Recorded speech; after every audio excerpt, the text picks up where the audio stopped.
Hello friends, তো এসে গেছি আজকে বহরমপুর বানজেটিয়া মা ব্রহ্মময়ী কালী মন্দিরে। তো চলো তোমাদের এই কালী মন্দির আমি ঘুরে দেখাবো। বানজেটিয়া বটতলা, মানে এটা হচ্ছে একটা বানজেটিয়া মানে বহরমপুর পঞ্চায়েতে। দেখো এই যে আমি মন্দিরের গর্ভগৃহে ঢুকে যাচ্ছি, তো এটা মা ব্রহ্মময়ী কালী মন্দির। মন্দিরের ডান দিকে রয়েছে বিষ্ণু যজ্ঞের স্থান, আর রয়েছে একটা তুলসী মঞ্চ।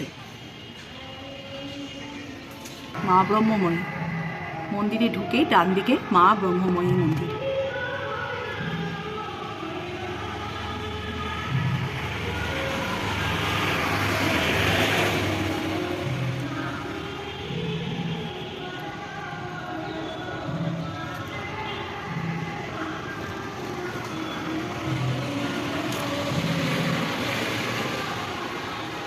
খুব জাগ্রত মা, আর মূর্তি দেখো, মানে মূর্তি দেখলে মনে হবে জ্যান্ত মা।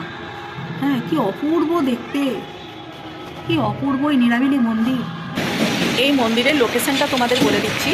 এটা হচ্ছে বহরমপুর বানজেটিয়া মোড় থেকে সোজা রাস্তায় এসে যে বটতলা আছে, সেই বটতলায় এই মা ব্রহ্মময়ী কালী মন্দির। মাঘ মাসে 2 তারিখ থেকে এই মেলা শুরু হয়ে যাবে। তোমরা সবাই এসো। লোকেশন তো তোমাদের বলেই দিলাম। এসেছি এই মন্দিরের এক দিদিকে পেয়ে গেছি, উনি এই মন্দিরের সেবাই। তো ওনার মুখ থেকে আপনারা এই মন্দিরের পাওয়া গেছিল আমার দিদি শাশুড়ি স্বপ্নে পাওয়া। আচ্ছা আচ্ছা, এনাকে ধরুন করার পরে, এনাকে উদযাপন করার পরে ধরুন বহু বছর পরে, আজ থেকে 45 বছর আগে ওনাকে আবার মা ব্রহ্মময়ীকে পাওয়া যায়। ব্রহ্মময়ীকে পাওয়া যায়। আচ্ছা, মন্দিরে এসে উনি এখানে ছিলেন, তখন বলেছিল আমি যদি মারা যাই 2 মায়ের মাঝে ওনাকে সমাধি দেওয়া। আচ্ছা, এই সমাধি দেওয়া হয়েছে। অরিজিনাল ঠাকুর পেয়েছিল আমার দিদি শাশুড়ি।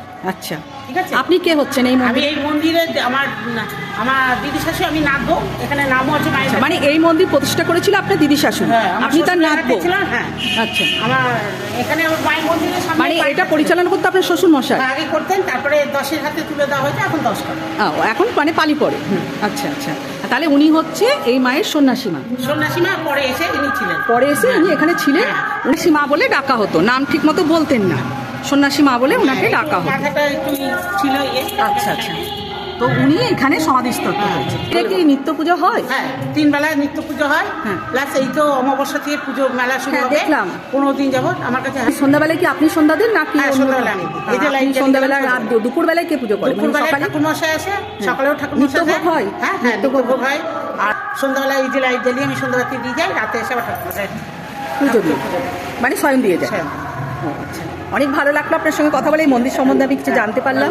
মাকে দেখছো তোমরা, তো এই মা পুরো পাথরের তৈরি। তো উনি হচ্ছেন এই মন্দিরের সন্ন্যাসী মা। তো উনি প্রতিষ্ঠাতা হওয়ার কিছুদিন পরে উনি এসেছিলেন, তো এখানেই তিনি রয়ে গেছিলেন। আর উনি দেহ রাখার আগেই এই মন্দিরের প্রতিষ্ঠাতাদের বলে গেছিলেন যে আমি মারা গেলে এই ব্রহ্মময়ী মা আর এই 2 মায়ের মাঝখানে যেন আমাকে সমাধি দেওয়া হয়। তো সেই কথাতেই উনাকে এখানে সমাধিস্থ করে তার মূর্তি প্রতিষ্ঠা করা হয়েছে। যে তোমরা তোমাদের মনস্কামনা জানাও, মা অবশ্যই পূর্ণ করবে। মা কাউকে খালি হাতে ফেরাবে না।